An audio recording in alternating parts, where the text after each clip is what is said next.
এখন আমরা যেটা পড়ব সেটা হচ্ছে শক্তি। কি পড়ব? শক্তি।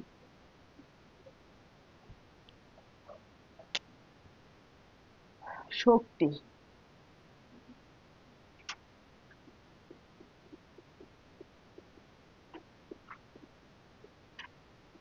শক্তি শক্তি কাকে বলে? কোন বস্তুর কাজ করার সামর্থ্যকে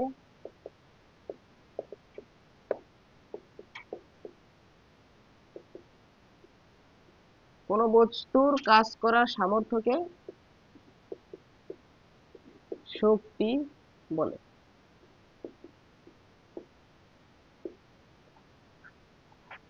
বুঝছো? কোন বস্তুর কাজ করার সামর্থ্যকে শক্তি বলে। একটা বস্তু ঠিক যে পরিমাণ কাজ করতে পারবে, ঠিক যে পরিমাণ, আমরা বলবো ওই বস্তুর ভিতর ততটুকুই কি ছিল বলতো? শক্তি সঞ্চিত ছিল। একটা বস্তুর কতটুকু শক্তি আছে এটা আমরা কিভাবে পরিমাপ করবো? যে তোমার কতটুকু শক্তি আছে তুমি এটা কিভাবে বুঝবা? তুমি যত বেশি কাজ করতে পারবা তোমার তত বেশি কি আছে বলতো? শক্তি আছে। ধরো এখন তোমাকে বললাম, ধরো তুমি ভাত খাইছো ভরা পেট, বুঝতে পারছো?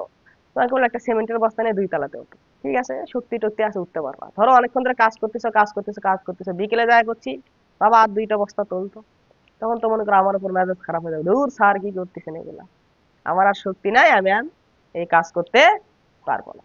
আগে খাওয়া লাগবে, খাওয়া আগে কাচ্চি ভাই নিয়ে গিয়ে তারপর আমি আবার কি করবো, কাজ করবো, তাই না? তাহলে তুমি কতটুকু কাজ করতে পারতেছো, এটা দ্বারা আমরা কি বুঝি বলতো? ওই বস্তুর ভিতর কতটুকু শক্তি আছে। কাজ এবং শক্তি একে অপরের কি বলতো? পরিপূরক। কোনো বস্তু যত বেশি কাজ করতে পারবে তার ভিতর তত বেশি শক্তি আছে। উল্টাটা যদি বলি, কোনো বস্তু যত বেশি শক্তি আছে সে তত বেশি কি করতে পারবে বলতো? কাজ করতে পারবে। বুঝতে পারছো? যার যত বেশি শক্তি আছে সে তত বেশি কাজ করতে পারবে। যে যত বেশি কাজ করে তার তত বেশি কি ছিল বলতো? শক্তি ছিল। অর্থাৎ কাজ থেকে আমরা কি পাই? শক্তি পাই। কাজ থেকে কি পাই? শক্তি থেকে আমরা কি করি? কাজ করি। বুঝতে পারছো? কাজ শক্তি একে অপরের কি বলতো? পরিপূরক। তাই কাজের কাজের একক এবং মাত্রা, শক্তির একক এবং মাত্রা কি বলতো? সমান। কাজের একক জুল ছিল, আর মাত্রা কি ছিল বলতো? এফ ইজ ডাব্লিউ ইকুয়াল কত? এফএস। এফএস থেকে বার করতে পারবা না? এফ ইজ ইকুয়াল কি এম এ ইনটু কি বলতো? এস। এম মানে কি বলতো? Capital M. এ মানে এল টি ইনভার্স 2, আর এস মানে কি বলতো? এল। তাহলে M L square T inverse 2, M L square T inverse.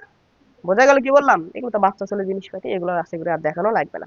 তাহলে কাজ এবং শক্তির মাত্রা কি বলতো?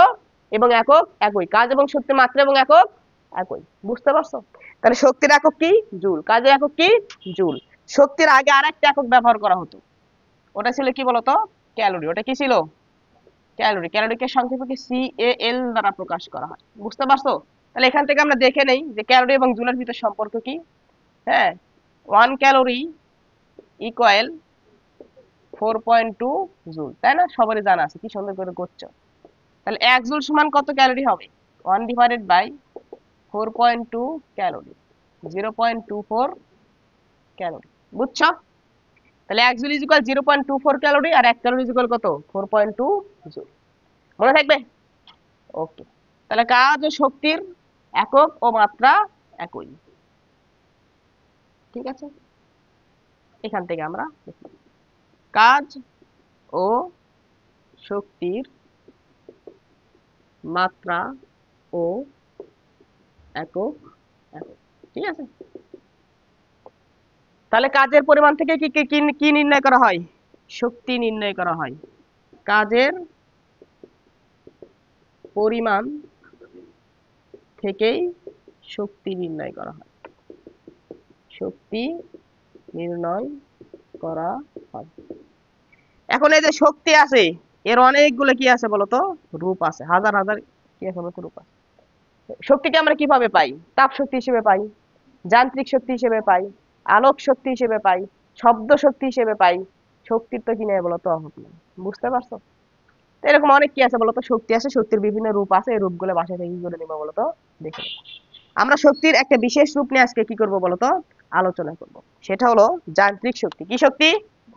যান্ত্রিক শক্তি, মেকানিক্যাল এনার্জি, যান্ত্রিক শক্তি।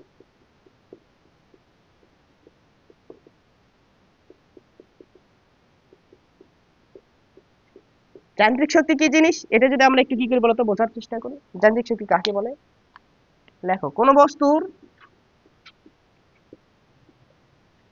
বস্তু তার গতি, অবস্থান অথবা অবস্থার পরিবর্তনের জন্য কাজ করার যে সামর্থ্য অর্জন করে, কাজ করার যে সামর্থ্য অর্জন করে তাকে ওই বস্তু যান্ত্রিক শক্তি বলে।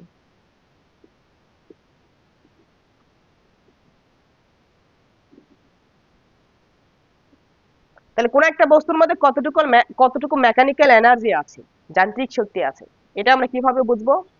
ওই একটা বস্তু তার গতির পরিবর্তনের জন্য একটা কাজ করতে পারে, অবস্থান পরিবর্তনের জন্য কাজ করতে পারে, অথবা অবস্থার পরিবর্তনের জন্য কাজ করতে পারে। তাহলে গতি পরিবর্তনের জন্য ওই বস্তুটা যেটুকু কাজ করতে হবে, বা অবস্থানের পরিবর্তনের জন্য যেটুকু কাজ করতে হবে, বা অবস্থার পরিবর্তনের জন্য যেটুকু কাজ করতে হবে, ওই কাজের পরিমাণ তার ভিতর কি হিসেবে থাকবে বলতো? শক্তি হিসেবে সঞ্চিত থাকবে।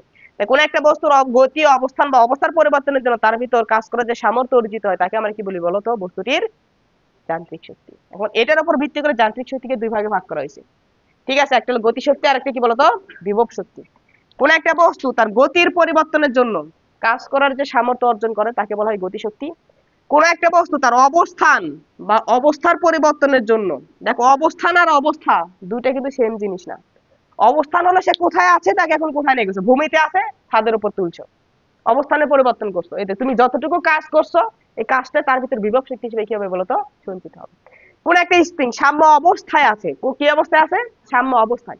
সাম্য অবস্থা থেকে প্রসারিত করছো, তুমি বাহ্যিক বল দ্বারা তাকে প্রসারিত করছো না? এই তুমি যে পরিমাণ বাহ্যিক বল দ্বারা কাজ করছো ওই পরিমাণ কাজে তার ভিতর কি আছে বলতো? বিভব শক্তি হিসেবে সঞ্চিত আছে। তুমি ছেড়ে দেওয়ার সাথে সাথে ওইটুকু শক্তি নিয়ে সে কোথায় চলে আসবে বলতো? চলে আসবে। বুঝতে পারছি কি বলছি? তাহলে এই যে অবস্থান বা অবস্থার পরিবর্তনের জন্য তার ভিতর যে শক্তি সঞ্চিত হয় সেটাকে আমরা কি বলি বলতো? বিভব শক্তি। বুঝতে পারছো? দুইটার জন্যই। আর শুধু গতির জন্য যে শক্তি সঞ্চিত হয় তাকে আমরা কি বলি? গতি শক্তি। তাহলে যান্ত্রিক শক্তি কয় প্রকার? দুই প্রকার। কয় প্রকার? দুই প্রকার। এক, গতিশক্তি, কাইনেটিক এনার্জি।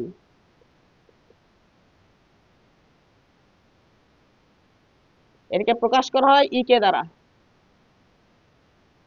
Kinetic energy.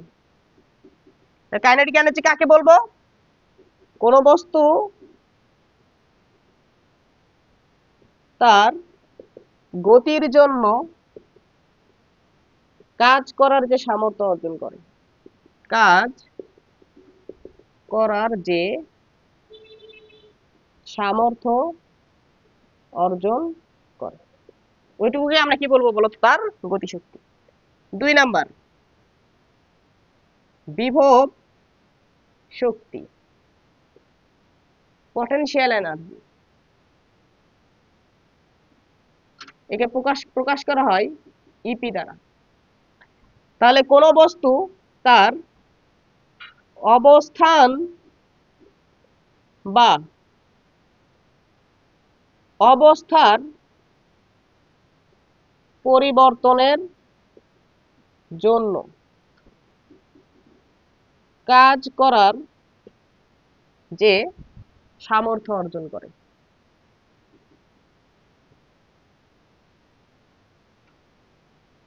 তাকে ওই বস্তুর বিভব শক্তি বলে। তাহলে কোন একটা বস্তুর মধ্যে সঞ্চিত মোট শক্তি, কোন একটা বস্তুর মধ্যে সঞ্চিত মোট শক্তি, এটাই আসলে কি বলতো? যান্ত্রিক শক্তি। সঞ্চিত মোট শক্তি কি? যান্ত্রিক শক্তি।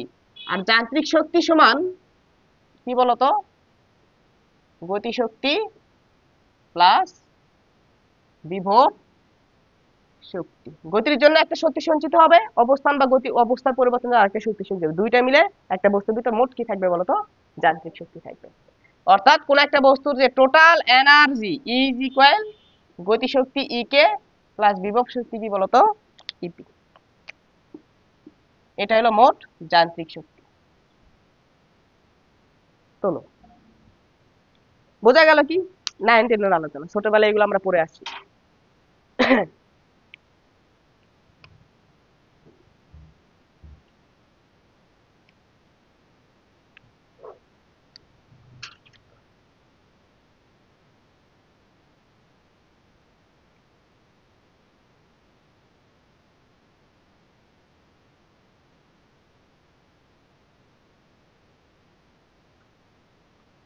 তাড়াতাড়ি হাত চালু করে একটু তোলো।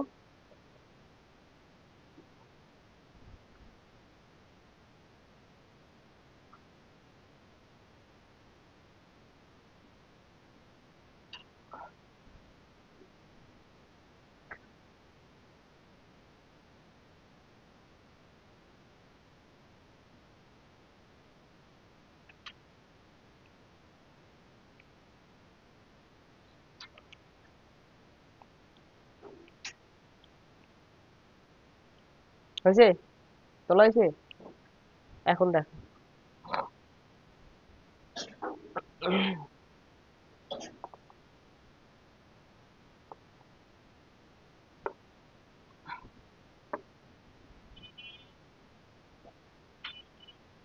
তাহলে আজকে আমরা প্রথমে একটু গতিশক্তি নিয়ে কি করি বলতো আলোচনা করি। এই গতিশক্তি জিনিসটা আসলে কি।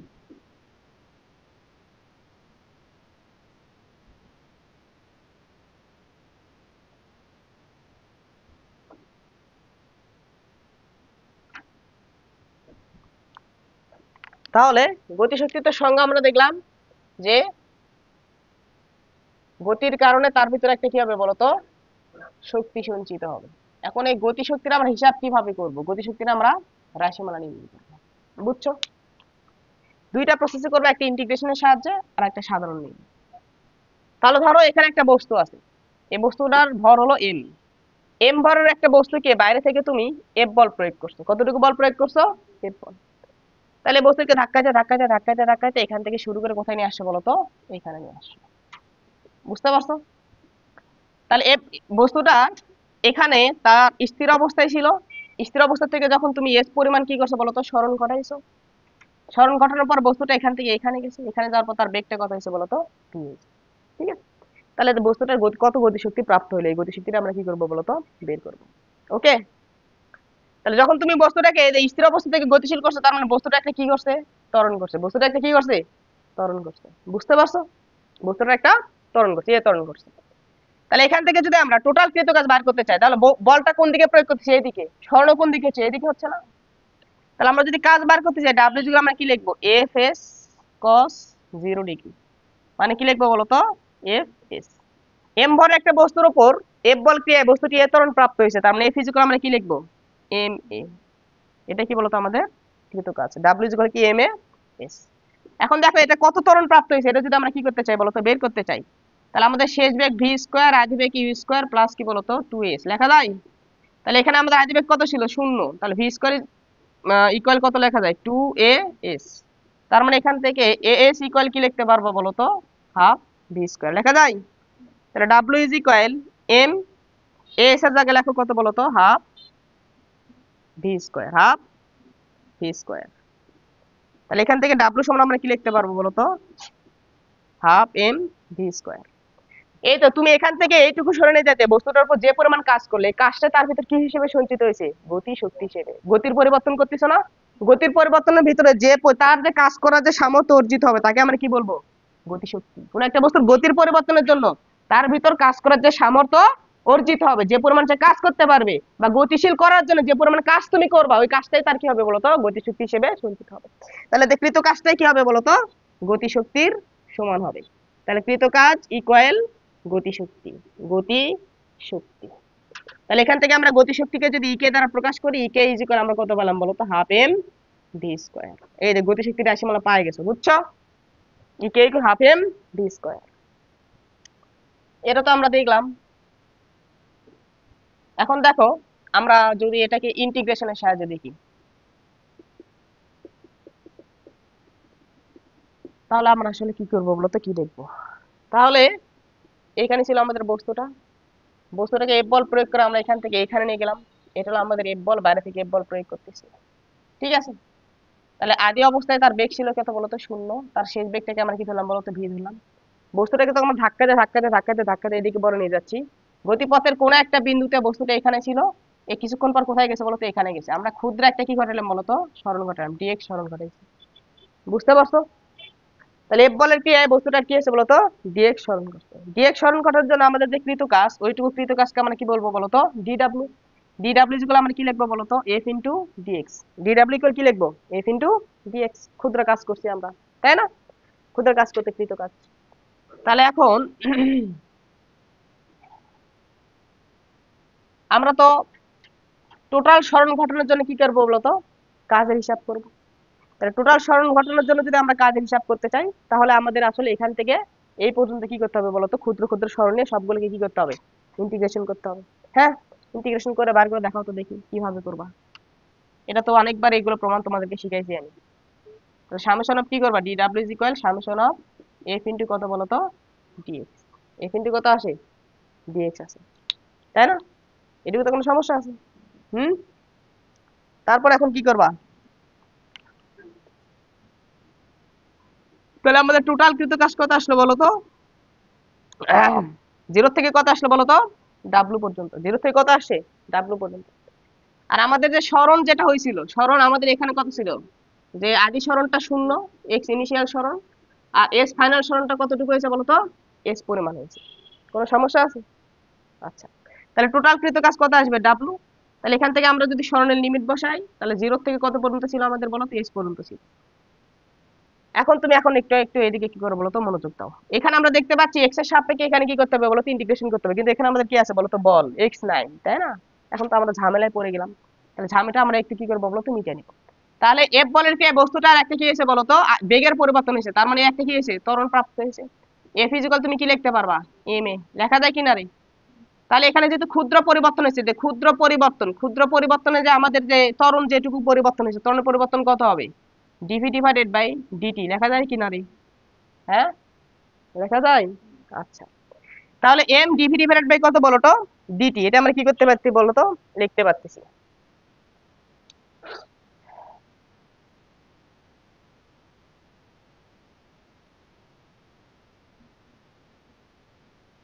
হুম,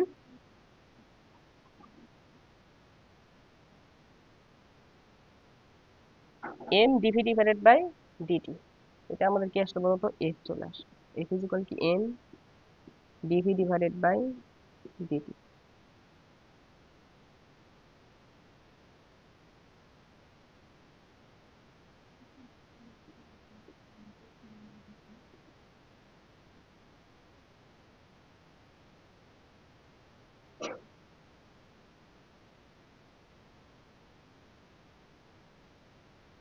আবার আমরা এখান থেকে কি লিখতে পারছি বলতো, V is equal D X divided by কত আসে, ডিটি।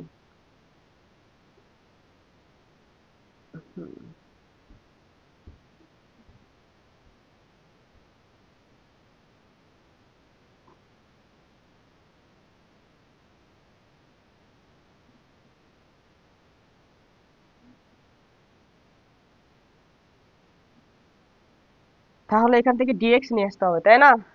তাহলে আমাদের এখানে আছে হচ্ছে ডিএক্স ইজ ইকুয়াল কি ভি ইন্টু ডিটি। আচ্ছা দেখো, এখান থেকে দেখো,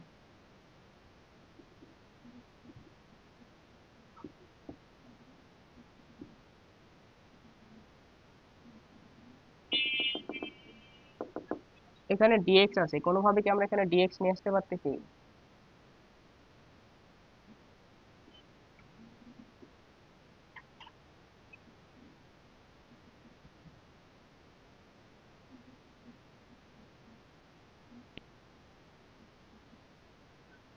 ভি নিয়ে আসার চেষ্টা করি আমরা, দেখি। দেখো তো, এখানে যদি আমরা ডিএক্স ডিভাইডেড বাই ডিটি নিয়ে আসি, তাহলে এখান থেকে আমাদের কি আসবে, dv divided by dx by dt. জোর করে আমরা ভি নিয়ে আসলাম, ডিভি ডিভাইডেড বাই ডিটি আছে। তাহলে ডিটি ডিভাইডেড বাই ডিএক্স দ্বারা কি করতে হবে বলতো, গুণ করে দিতে হবে। এই দেখো, আমরা এখানে জোর করে কি নিয়ে আসলাম বলতো, বেগকে নিয়ে আসলাম।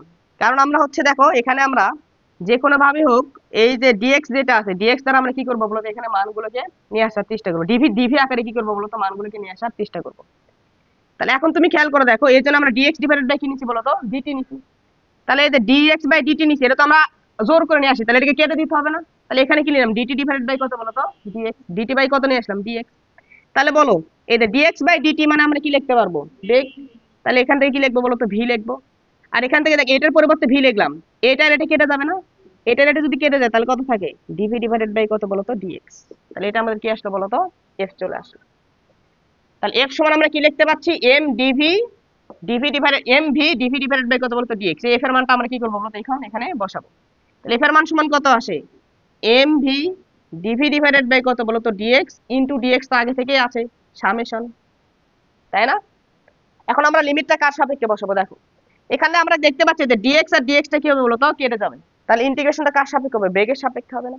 তাহলে যখন আমরা শূন্য নিয়েছিলাম সরণ যখন শূন্য নিয়েছিলাম তখন বেগ আমাদের কত ছিল ইউ, আর সরণ যখন আমরা কি নিয়েছি বলতো এস নিয়েছি তখন বেগ আমাদের কত ভি। তাহলে আমাদের লিমিটটা কত হবে ইউ থেকে ভি পর্যন্ত। বোঝা গেছে কি বলছি?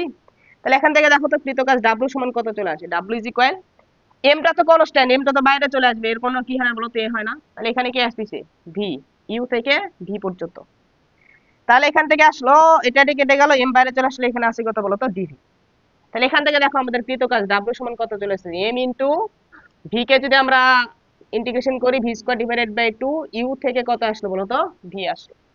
তাহলে এর পরের লাইনটা আমি যদি এখানে লিখি তাহলে কত আসবে দেখো তো এম আপার লিমিট বসাও V square divided by 2 minus U square divided by কত আসে বলতো 2।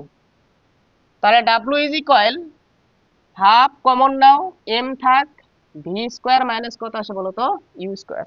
এটা একটু মনে রাখবা হ্যাঁ, এটার থেকে আমরা এটাই আমাদের কাজ শক্তি উপপাদ্যের কি বলতো প্রমাণ।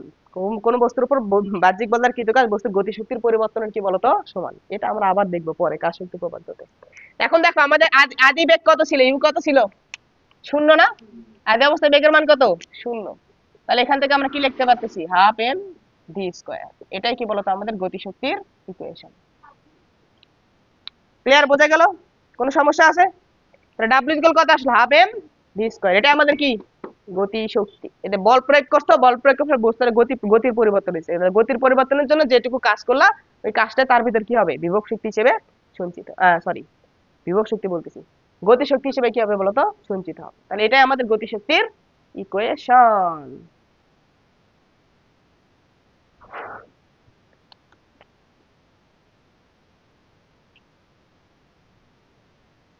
দেখো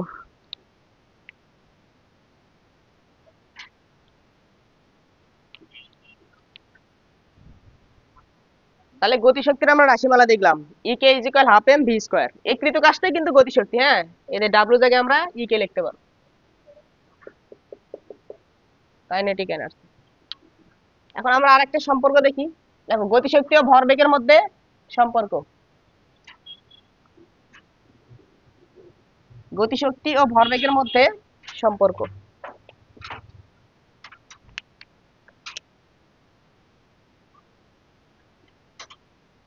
গতিশক্তি ও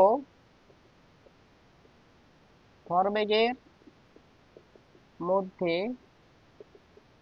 সম্পর্ক বলো। আমরা ই কে সমান কি দেখলাম হাফ এম ভি স্কয়ার, এটাকে যদি আমরা এভাবে লিখি M V square divided by 2 কোনো ক্ষতি হবে? উপরে একটা এম দ্বারা গুণ করলাম নিচে একটা কি করলাম বলতো এম নিলাম, তাহলে উপরে কি এভাবে লেখা যায় M V square divided by 2m। M V মানে কি বলতো ভরবেগ পি, তাহলে P square divided by 2m, এটা আমাদের গতিশক্তি এবং ভরবেগের মধ্যে সম্পর্ক। ই কে ইজ ইকুয়াল কত বলতো P square divided by 2m। বুঝছো একটা নির্দিষ্ট ভরের বস্তুর গতিশক্তি ভর যদি কনস্ট্যান্ট থাকে 1/2m কনস্ট্যান্ট, তাহলে একটা নির্দিষ্ট ভরের জন্য গতিশক্তি যেটা আছে এটা ভরবেগের বর্গের কি বলতো সমানুপাতিক, ভরবেগের বর্গের সমানুপাতিক। বোঝা গেল? তাহলে কোন একটা বস্তুর ভরবেগ যদি দ্বিগুণ করা হয় গতিশক্তি 4 গুণ, 3 গুণ করা হলে কোন একটা গতিশক্তির দ্বিগুণ করলে তাহলে ভরবেগ কি আসবে? গতিশক্তি যদি দ্বিগুণ করো তাহলে ভরবেগ কত আসবে দেখো। তাহলে এটাকে তুমি সুমিন কি লিখতে পারবা? P is equal root over E K লিখতে পারবা না? সমানুপাতিক পি প্রপোর্শনাল কি বলতো? Root over E K. অথবা এ পাশে রাখো, সমস্যা নেই, স্কয়ারটা এ পাশে পাবে, root over E K is proportional to কত বলতো? তাই গতিশক্তি ভরবেগ যদি 4 গুণ করি তাহলে গতিশক্তি কত হয়ে যাবে? মানে হ্যাঁ, ওটাই আর কি, রুট ওভার 4 করলে কত আসবে বলতো? 2 চলে আসে। বোঝা গেছে কি বলছি? এই আর কি। তাই এখান থেকে এমসিকিউ আসে অনেক, এগুলো মাথার ভিতর রাখবা, বুঝছো? এখন দেখো আমরা এখান থেকে দুইটা একটু অ্যাপ্লিকেশন দেখি। যেমন গতিশক্তি সর্বদা কি হয় বলতো? ধনাত্মক আসে। গতিশক্তি সর্বদা কি হয়? গতিশক্তি কখনো ঋণাত্মক হবে? একটা বস্তুর ভর কি কখনো ঋণাত্মক হয়? না। বেগ ঋণাত্মক হয় ঠিক আছে, কিন্তু বেগেরও কি করতে হয় বলতো? বর্গ করতে হয়। তাহলে সবসময় কি পাবো বলতো? ধনাত্মক পাবা। তাহলে 1 নম্বর কথা, গতিশক্তি সর্বদা কি হয় বলতো? ধনাত্মক। গতিশক্তি সর্বদা কি হয়? ওকে, 1 নম্বর কথা চলে গেল।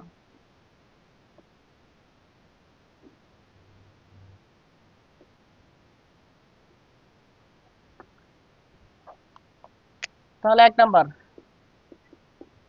গতিশক্তি সর্বদা ধনাত্মক। 2 নাম্বার, সমান ভরবেগের ভারী বস্তুর চেয়ে হালকা বস্তুর গতিশক্তি বেশি হয়। সমান ভরবেগের হালকা বস্তুর চেয়ে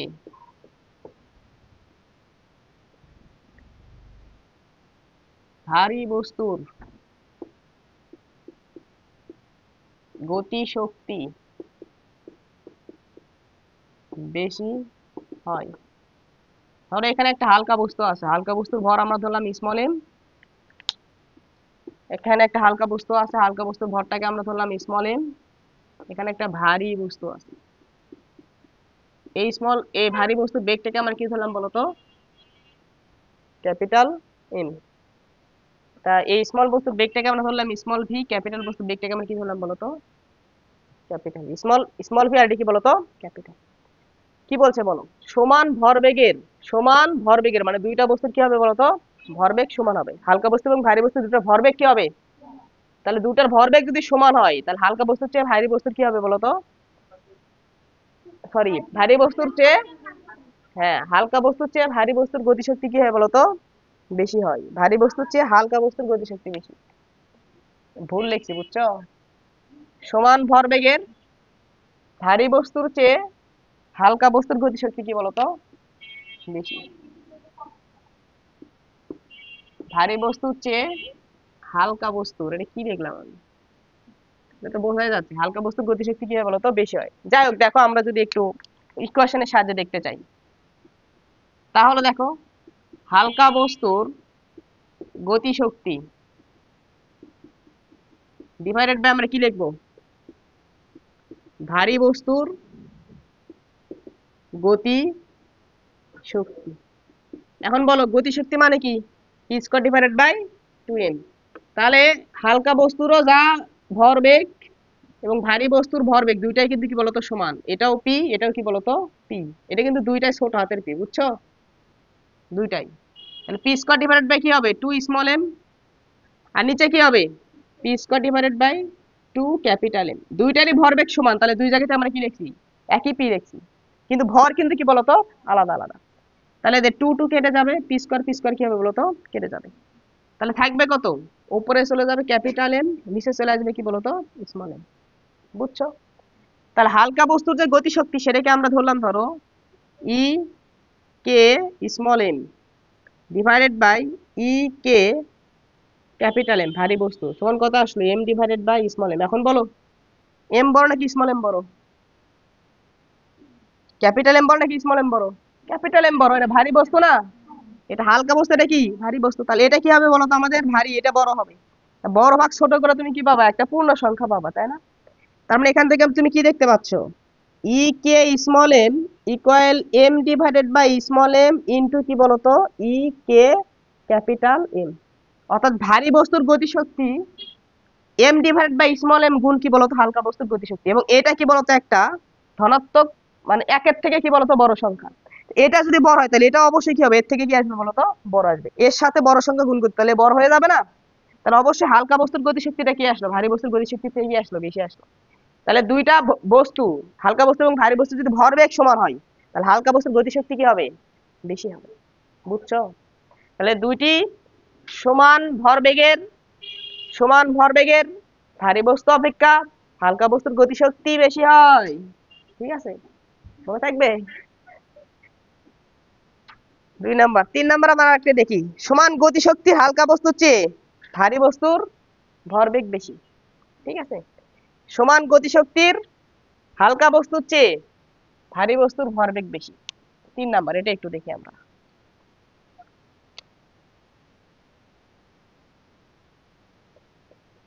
সমান গতিশক্তির হালকা বস্তুর চেয়ে ভারী বস্তুর ভরবেগ বেশি।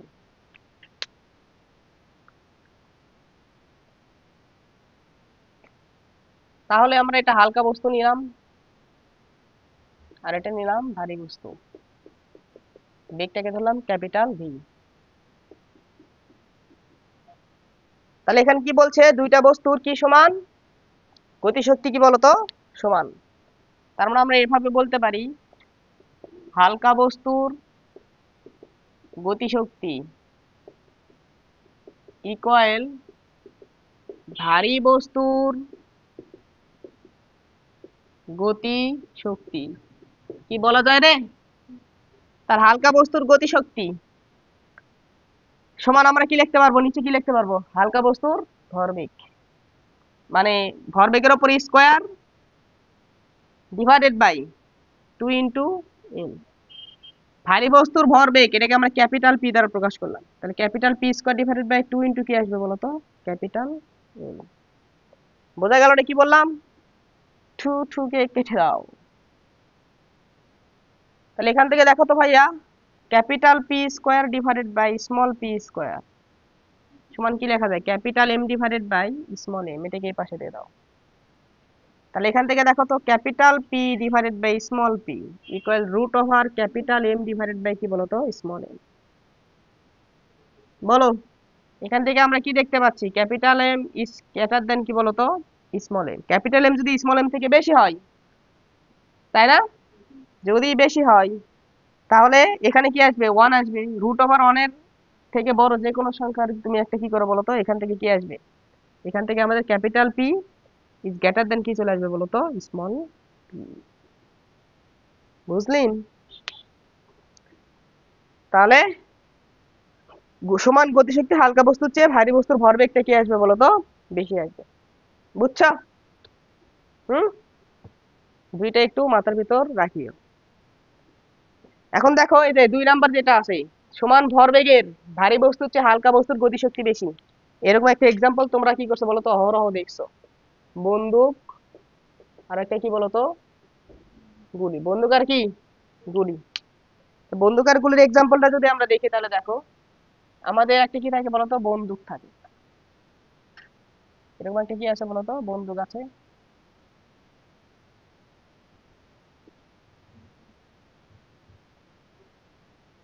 এটা কি বলতো, একটা বন্দুক। বন্দুকের মাঝে এখানে কি থাকে বলতো, একটা স্প্রিং দেওয়া থাকে। স্প্রিং এর এখানে কি দেওয়া থাকে বলতো, একটা গুলি দেওয়া থাকে। এগুলো গুলি, মাঝখানে যেটা বুলেট বের হয়ে গেল। বুঝছো? তাহলে এই যে গুলি যেটা আছে, গুলি কি হালকা বস্তু না, আর বন্দুকটা কি ভারী বস্তু। তুমি যখন ট্রিগার চাপো, তাকে যখন ট্রিগার চাপ দাও, তখন আমরা কি জানি, বস্তুর ভরবেগের কি থাকে বলতো, সংরক্ষণ থাকে। ভরবেগের সংরক্ষণ থাকে, ভরবেগ সংরক্ষিত থাকে। তাহলে ভরবেগ যদি সংরক্ষিত হতে হয়, তাহলে এইটার ভরবেগও যা হতে হবে, এইটারও ভরবেগ কি হতে হবে বলতো, সেম হতে হবে। তাহলে যখন আমি ট্রিগার চাপি, তখন দিকে আমরা গুলি, বন্দুকটা কি আসে বলতো, পিছনের দিকে আমাদের কি করে বলতো, বেগ দেয়। কিন্তু বন্দুকের বেগ যা হয়, গুলি তার কত বেগে যায়, অনেক বেশি বেগে সামনের দিকে যায় না। তাহলে যেহেতু ভরবেগ সংরক্ষিত থাকতে হচ্ছে, তাহলে দুইটা বস্তুর ভরবেগ সমান হবে। তাহলে ভরবেগ যদি সমান হতে চাই, তাহলে ভারী বস্তুর বেগটা কি হবে বলতো, কম হবে। আর হালকা বস্তুর বেগটা কি হবে বলতো, বেশি হবে। আর যে বস্তুর বেগ বেশি হবে, তার গতিশক্তি কি আসবে বলতো, বুঝতে পারছি কি বলছি? বুঝতো কোনো সমস্যা আছে? তাহলে যদি ভরবেগ যদি সমান থাকে তাহলে ভারী বস্তুর চেয়ে হালকা বস্তুর গতিশক্তি কি হয় বলতো? বেশি হয়। আর ভারী বস্তুর চেয়ে হালকা বস্তুর গতিশক্তিটা কি হয়? বন্দুকের গতিশক্তি গুলির গতিশক্তি থেকে কি আসে বলতো? বেশি চলে আসে। এই আর কি, যাই হোক, বোঝা গেল কোনো সমস্যা আছে? হুম?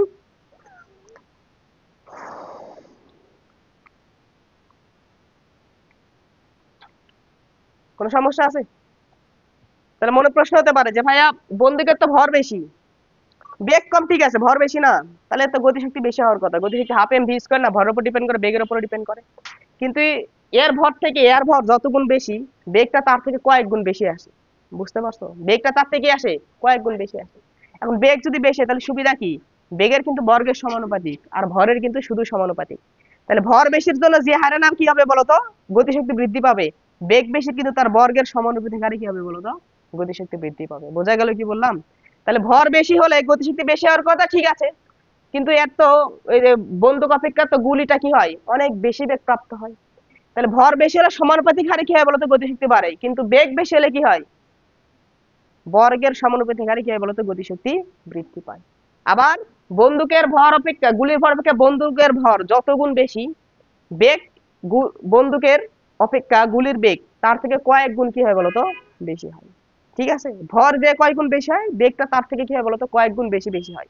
আবার ভর বেশির জন্য সমানুপাতিক হারে কি হয় বলতো? গতিশক্তি বৃদ্ধি পায়। কিন্তু বেগ বেশির জন্য কি হয়? বর্গের সমানুপাতিক বৃদ্ধি পায়। এই জন্য গতিশক্তিটা কি আছে বলতো? টোটাল গতিশক্তিটা অনেক বেশি চলে আসে।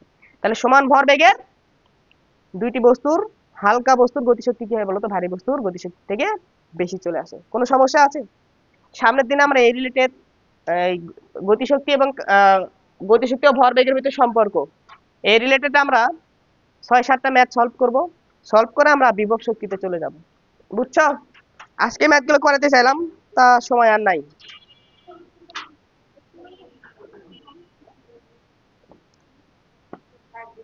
ঠিক আছে, আজকের ক্লাস এই পর্যন্তই। আল্লাহ হাফেজ।